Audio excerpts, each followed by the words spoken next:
좀 잘 살아보고자 이스라엘을 떠나 모압으로 갔던 나오미, 드디어 고향 땅으로 돌아왔죠. 비록 남들이 보기에는 텅 빈 인생처럼 돌아왔지만 그는 이제 하나님이 없는 모압 땅이 아니라 하나님 계신 곳인 이스라엘 땅에 있습니다. 여러분, 이게 중요합니다. 우리가 한 번씩 어려움과 분주함 또 혼란 속에서 하나님 품을 잠시 떠나 살 때가 있지만 돌아오는 게 중요하고 또 이미 돌아와 하나님 품에 있다면 그때부터 살 길은 열리게 되는 것입니다. 그러니 인생이 좀 비어 보이고 부족함이 많이 보여도 하나님이 함께 하시면 괜찮습니다. 믿음을 갖고 기다리면 분명히 인생은 달라지게 되는 것이죠. 무엇보다 나오미에게는 착한 며느리 룻이 함께하고 있었습니다. 이게 얼마나 참 은혜인지 모릅니다. 어머니를 공경하고 사랑하는 그 인애와 자비의 마음이 누구보다도 갸륵한 이 룻을 얻었다는 것, 정말 나오미에게는 큰 은혜였습니다. 룻은 아무것도 없는 것 같은 텅 빈 인생 같은 이 나오미를 믿음과 사랑으로 선택한 여인입니다. 사실 이 룻이 유대 땅으로 오는 것, 굉장한 결정 그리고 굉장한 고뇌가 있는 결단이 아닐 수가 없습니다. 부모와 고향을 떠나서 낯선 땅에 산다는 것, 이것만 해도 되게 어려운 일인데 이 유대 땅은 특별한 땅입니다. 뭐가 특별한 땅이냐? 이스라엘 사람들이 모압 사람들을 멸시하던 곳이었습니다. 이 두 민족 간에는요, 굉장히 오래된 원한 관계가 좀 있었던 것입니다. 자, 이런 곳에 살아가기란 웬만한 각오 없이는 되지를 않습니다. 무엇보다 자기가 믿었던 그 모압 신들을 배반하는 일, 무척 두려웠을 겁니다. 우리도 가끔씩 개종하시는 분이 있지 않습니까? 이 불교에서 기독교로 이렇게 개종하시는 분들 보면은 이런 두려움이 있다고 합니다. 이미 발을 기독교에 디디고 있는데도 자꾸 뭐가 좀 잘못될 것 같은 그런 불길한 느낌들이 있다라는 거죠. 룻이 얼마나 그런 감정에 쌓였을까 생각이 듭니다.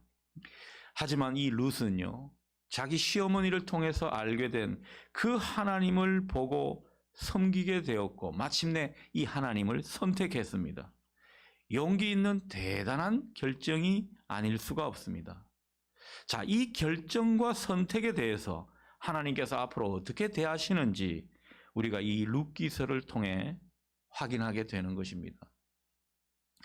자, 그런데 이들이 하나님께 돌아오고 또 하나님을 선택했다고 바로 문제가 풀리는 것은 아니었습니다. 여러분, 현실적인 문제가 금방금방 풀리면 얼마나 좋겠습니까?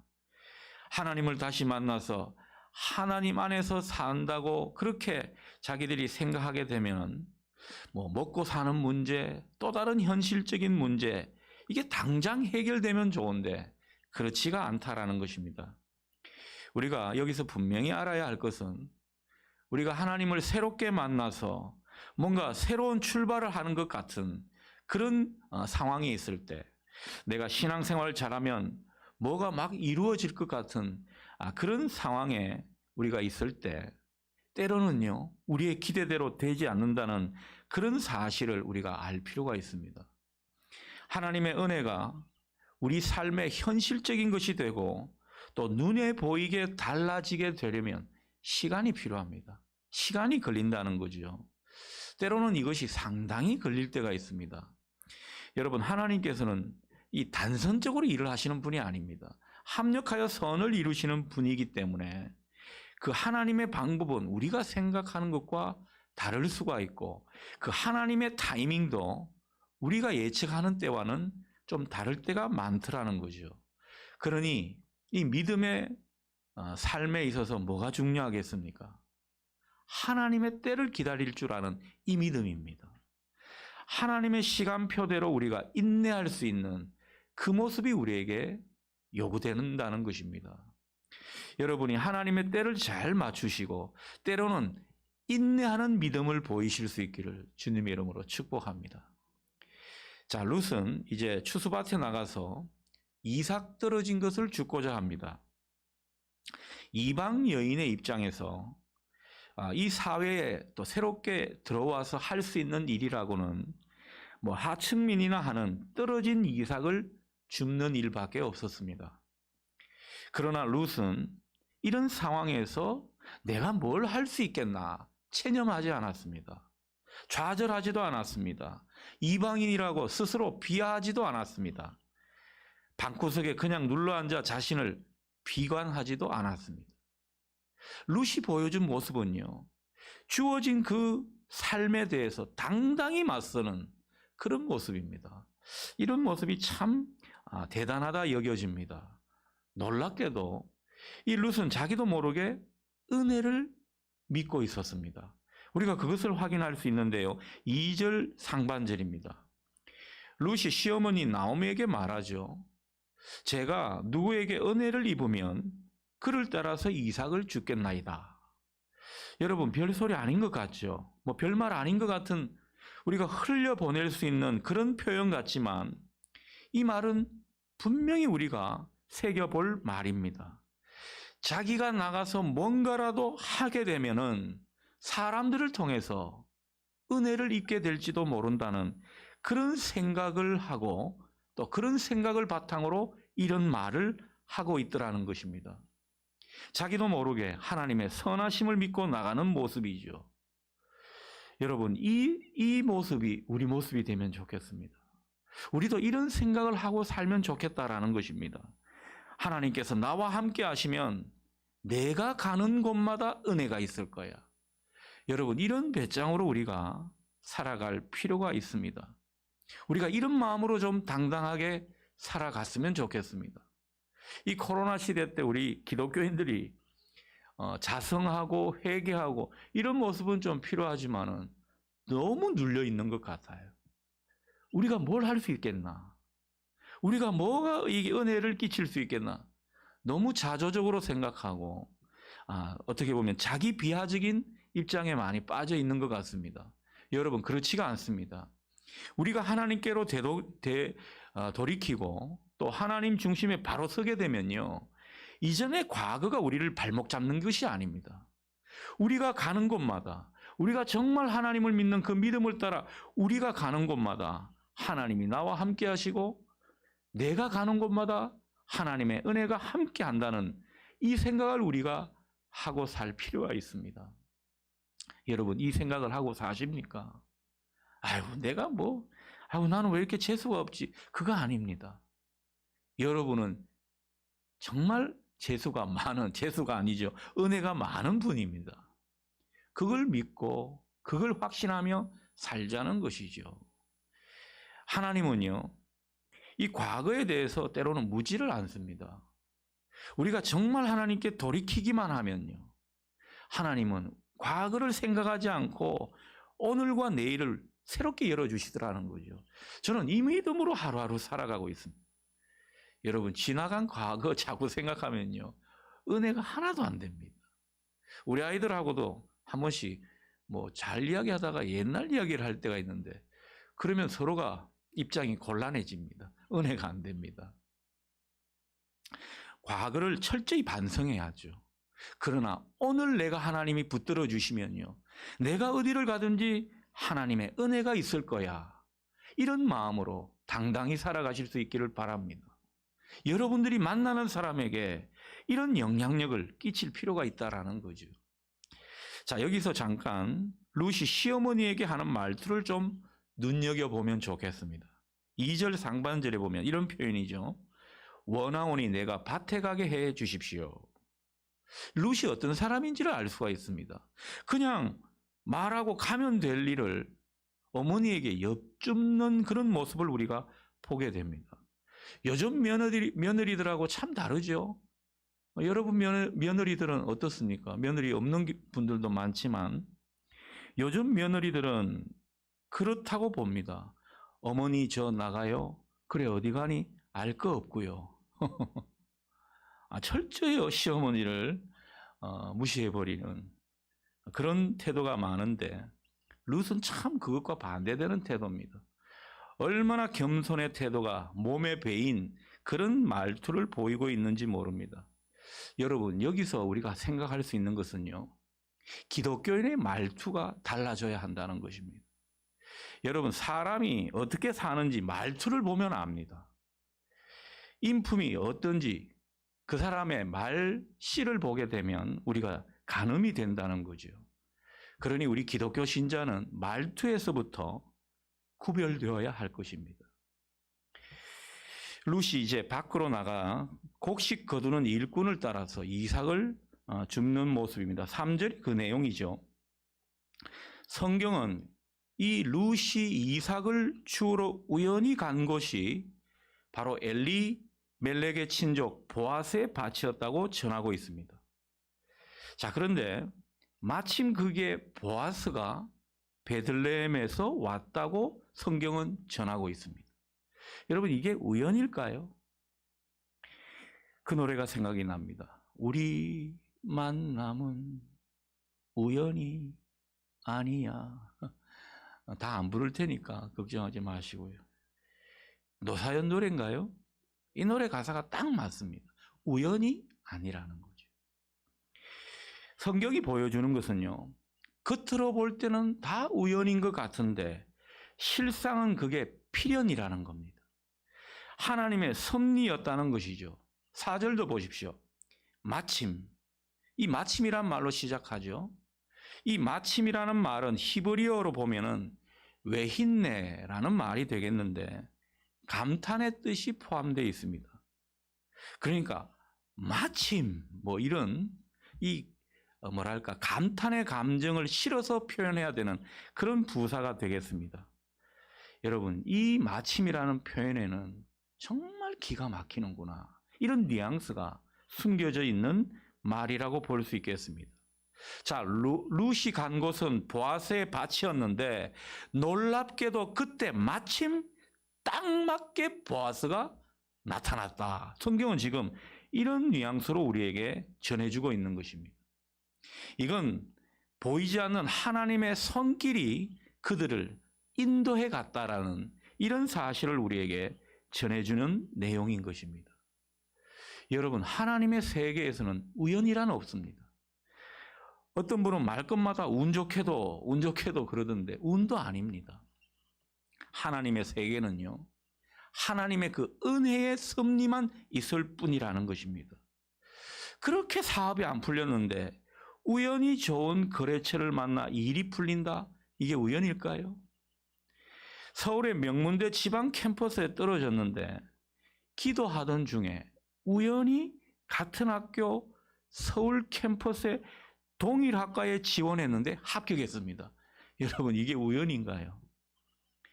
어려운 처지에 있는 목회자를 돕고 싶은데 돈이 없어서 기도하던 중에 어떤 분이 좋은 일에 목사님 쓰십시오 하고 돈을 저에게 맡겼는데 우연하게도 필요한 금액과 똑같은 금액입니다. 여러분, 이게 우연일까요? 우연이 아닙니다. 우리가 기도하면서 하나님의 도우심을 바라면서 믿음으로 나아간 결과 하나님께서 이 모든 것을 선택한 그 결과로 섭리하셨다라는 그런 내용을 우리가 보게 되는 것입니다. 그러니 어려운 가운데 하나님을 선택하고 그 하나님을 믿고 나아가는 사람, 분명 하나님의 섭리가 나타나더라는 거죠. 오늘 그 장면을 우리가 확인하고 있는 것입니다. 따라서 아무리 하찮은 일이라도 여러분, 하나님을 선택해서 하나님을 믿고 성실하게 최선을 다하는 사람, 하나님의 신비로운 손길이 경험되게 돼 있습니다. 보이지 않는 하나님의 손에 이끌려서 은혜의 일도 경험하게 되고요, 은혜의 사람도 만나게 되는 것입니다. 하나님을 사랑하고 하나님이 부르시는 자에게는 합력하여 선을 이루는 은혜가 있습니다. 그러니 오늘 이 룻이 보아스를 만나게 된 것, 그 타이밍에 보아스가 그곳으로 오게 된 것, 다 하나님의 은혜요 섭리였다는 것입니다. 텅 빈 것 같은 그 나오미 가정을 채우시려는 그 하나님의 은혜의 역사가 본격적으로 시작된 것입니다. 보아스를 통해서 하나님의 은혜의 때가 오기 시작한 것이죠. 우리에게 그것을 알려주는 것입니다. 저는 이 장면을 보면서 우리에게도 여러분에게도 마침 우연히 놀라운 일을 보게 되는 이런 하나님의 은혜의 때가 올 수 있기를 축원합니다. 하나님의 섭리가 우리에게도 힘있게 작동되는 것이죠. 자, 은혜 통로로 쓰임받았던 이 보아스를 좀 볼 필요가 있습니다. 참 보아스 볼만한 분입니다. 자, 4절부터는요, 이 보아스가 어떤 사람인지 우리에게 보여줍니다. 4절부터 보기 전에 1절을 먼저 보면 이 보아스는 상당히 유력한 사람이죠. 돈이 많습니다. 사회적으로 존경받는 그런 사람입니다. 자, 그런데 이분이 누구의 아들인가 봤더니만요, 여러분 아시는 그 기생 라합의 아들입니다. 여호수아서에 나오는 그 라합의 아들이 바로 보아스입니다. 하나님께서 그 기생 라합을 복 주시겠다 약속하셨거든요. 그 약속대로 라합에게 복을 많이 주셨는가 봅니다. 아들 대에 이렇게 유력한 사람이 된 것을 보면 하나님께서 그 약속을 분명히 지키신 것 같습니다. 자, 이 보아스가 누구냐? 나중에 그 예수님의 족보에 등장하는 분이지요. 다윗의 조상이고 인간 예수님의 조상, 그 조상이 바로 보아스입니다. 자, 이 보아스의 성품과 덕을 잘 보여주는 장면이 4절에 나오죠. 이 보아스는 곡식 거두는 일꾼들에게 뭐라고 말합니까? 하나님이 당신들과 함께 하시기를 원하노라. 이렇게 축복하듯 말을 하고 있습니다. 이에 일꾼들도 어떻게 화답합니까? 하나님이 당신에게 복 주시기를 원합니다. 우리가 마치 예배 서두에 평화의 인사하듯이 제가 여러분에게 평화를 빌면 여러분도 저에게 평화를 또 구하는 이런 모습이 지금 이 장면에서 우리가 연상이 되고 있습니다. 여러분, 기업을 운영하는데 이런 모습으로 직원들과 조회를 하고 이렇게 뭔가 의식을 치른다고 생각해 보십시오. 이 기업 되겠습니까? 안 되겠습니까? 잘 되겠죠. 그렇지 않겠습니까? 이렇게 서로가 축복하는, 여러분, 노사 간에는 늘 갈등이 있기 마련이고 늘 분쟁이 있기 마련인데 하나님이 당신들과 함께 하기를 원합니다. 이렇게 말하고 그것도 직원들은 하나님이 당신에게 복 주시기를 원합니다. 이런 상생의 모습이 있는 기업 얼마나 잘 되겠습니까? 보아스가 운영한 기업이 바로 이런 모습이었습니다. 자, 이 모습에서 평소 보아스가 얼마나 자기 수하에 있는, 요즘 말로 하면 직원들을 얼마나 덕으로 인격적으로 잘 대하고 있는지를 우리가 보게 되는 것입니다. 게다가 보아스가 운영하는 기업은 더불어 잘 사는 기업의 그 모습을 우리에게 보여주고 있습니다. 저는 우리 교우들의 직장이나 사업장 모습이 이랬으면 좋겠습니다. 그런데 많은 우리 기독교 실업인들이, 기독교 기업이 이런 상생하고 축복하고 존중하는 그런 모습에서 실패하고 말았습니다. 그게 안타깝습니다. 우리 말만 하면 아는 그런 유명한 대기업, 영어로 이자로 시작되는 그 기업도 이 모습에서 실패하고 말았습니다. 처음에는 이런 분위기가 됐었죠. 그런데 크게 성장하니까요, 자본의 논리가 들어가고 세상적인 경쟁의 논리가 들어가고, 그래서 기독교 기업인데 비정규직이니 이런 분들 얼마나 착취를 하는 이런 모습이 되는지 모릅니다. 저는 많은 우리 실업인들, 기독교 실업인들, 또 기독교 기업이 이 모습을 잘 봐야 한다고 생각합니다. 하나님이 어떤 기업을 이루시기를 바라는지 우리가 여기서 확인하면 좋겠습니다. 이 보아스는 복받을 만한 그릇이 되고 있는 모습을 보여주고 있고요, 축복의 통로로 사용되는 이 모습을 우리에게 보여주고 있는 것입니다. 우리의 모든 직장, 기업이 이런 모습으로 될 수 있기를 주님의 이름으로 축원합니다. 자, 5절을 보면 보아스가 룻을 아주 눈여겨보는 장면을 확인하게 됩니다. 이는 누구의 소녀냐? 이런 말을 하고 있죠. 룻의 정숙한 몸가짐, 또 성실한 모습에 아니 이렇게 참한 교수가 있었나? 이런 기분이 들었을 겁니다. 종들이 대답합니다. 6절, 7절 내용을 쉽게 표현하면 이런 말이 되겠습니다. 주인님, 이 여인은 나오미와 함께 돌아온 모압 처자인데 일꾼들의 뒤를 따라다니면서 하는 말이 곡식단 사이에서 떨어진 이삭을 줍도록 허락해달라고 그렇게 합디다. 여기 밭집에서 잠깐 쉬었을 뿐 아침부터 와서 지금까지 저렇게 계속 이삭을 줍고 있습니다. 이런 말을 전하고 있습니다. 이에 보아스는 8절, 9절을 통해서 룻을 불러서 말을 하고 있죠. 그 말은 다른 게 아닙니다. 이삭을 주우려고 다른 밭으로 가지 말고 일하는 여자들 바싹 따라다니면서 이삭을 주우라고 그렇게 말을 해줍니다. 젊은 남자 일꾼들에게는 추근거리지 말라고 엄히 자기가 일렀다고 말하면서 목이 마르거든 서슴지 말고 일꾼들이 길어다 놓은 물을 마시라고 그렇게 말해주고 있습니다. 여러분 어떤 걸 느끼겠습니까? 세상에 이렇게 자상한 남자가 없습니다. 정말 배려하고 자상하게 그렇게 친절하게 대하는 이런 보아스의 모습을 우리가 여기서 확인하게 됩니다. 아니 룻이 대단한 미모를 가지고 있고 또 참한 교수니까 이렇게 했겠지. 여러분 그런 색안경으로 볼 것이 아니라 성경이 전하는 것은요. 그만큼 보아스가 인애와 자비심이 많았다라는 것입니다. 그렇게 대해주니까 또 룻이 얼마나 황송했겠습니까? 감동한 룻이 10절에서 이렇게 말하죠. 자기는 하찮은 이방 여인에 불과한데 저를 왜 이렇게도 살뜰하게 보살펴 주십니까? 이렇게 말하면서 이 말을 땅에 대고 절을 하는 그런 모습을 성경이 그려주고 있습니다.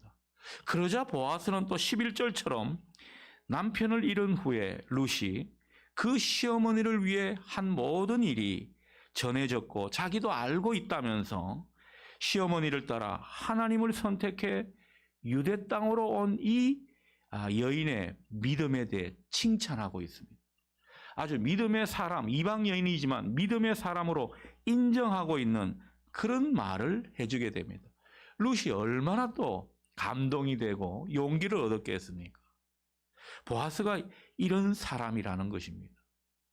자, 그러면서 보아스가 아주 중요한 말을 우리에게 전해주는데 이 보아스가 전하는 축복의 말을 통해서 우리는 하나님의 중요한 모습을 확인하게 됩니다. 12절입니다. 제가 읽습니다. 여호와께서 내가 행한 일에 보답하시기를 원하며 이스라엘의 하나님 여호와께서 그의 날개 아래에 보호를 받으러 온 내게 온전한 상 주시기를 원하노라. 여기서 보아스가 은연중에 하나님이 어떤 분인가를 우리에게 드러내고 있습니다. 여러분 하나님이 어떤 분으로 느껴지십니까? 하나님은요 우리가 행한 일에 보답하시는 분이시라는 겁니다. 믿음으로 행한 일에는 반드시 상급을 주시는 분입니다. 그리고 하나님은 그 은혜의 날개 아래 보호를 받으러 온 사람에게 상 주시기를 원하시는 분이라고 그렇게 말씀하고 있는데 하나님은 당신을 피난처로 피할 바위로 도움의 반석으로 그렇게 여기면서 하나님을 찾고 하나님을 선택하는 사람 반드시 함께 하시면서 상 주신다는 겁니다. 저는 여러분이 이 말씀을 정말 마음에 깊이 새길 수 있기를 바랍니다. 우리가 하나님이 어떤 분인지를 깊이 알고 하나님을 믿고 하나님을 섬기는 것 얼마나 중요한 모습인지 모릅니다. 이게 우리에게 주어진 약속이거든요. 하나님은 이런 분으로 우리에게 소개되고 있습니다. 중요한 것은 이런 하나님을 알고 이 하나님께 은혜를 구하는 모습입니다. 룻이 13절에서 그 모습을 보여주고 있죠. 하나님은 당신을 선택하고 믿기로 작정한 이 룻에게 보아스를 통해서 얼마나 위로를 주시고 그 마음을 기쁘게 하시는지 모른다는 것입니다. 여러분, 계속해서 하나님은 룻에게 은혜를 베푸실 것입니다. 룻의 그 믿음의 선택과 또 시어머니에게 한 그 인애와 자비의 행동, 그것을 아주 귀하게 보셨기 때문입니다. 여러분, 우리 인생은요, 우리 계산대로 되지 않습니다. 내 노력, 내 열심만으로 되는 것이 아닙니다. 우리에게는 은혜가 필요합니다. 그러므로 하나님을 의지하고 바라보는 것, 이게 참 중요합니다. 하나님을 바라보며 어려울 때마다 믿음으로 하나님을 선택하는, 그리고 신실하게 자기 자리를 지키는 그런 모습이 우리에게 있게 되면요, 뜻하지 않게 길이 열리게 돼 있습니다. 하나님이 오늘 그 약속을 우리에게 이 말씀으로 하고 있는 것입니다. 하나님이 함께 하심을 분명히 경험하게 된다는 것이죠. 여러분, 은총의 때가 온다는 것을 우리가 확인하게 되는 것입니다. 특별히 본문에서 룻이 보여준 이 모습을 잘 볼 필요가 있습니다. 룻은 여러 며느리와 다른 모습이었습니다. 얼마나 시어머니를 향한 헌신적인 모습과 배려가 있었는지 모릅니다.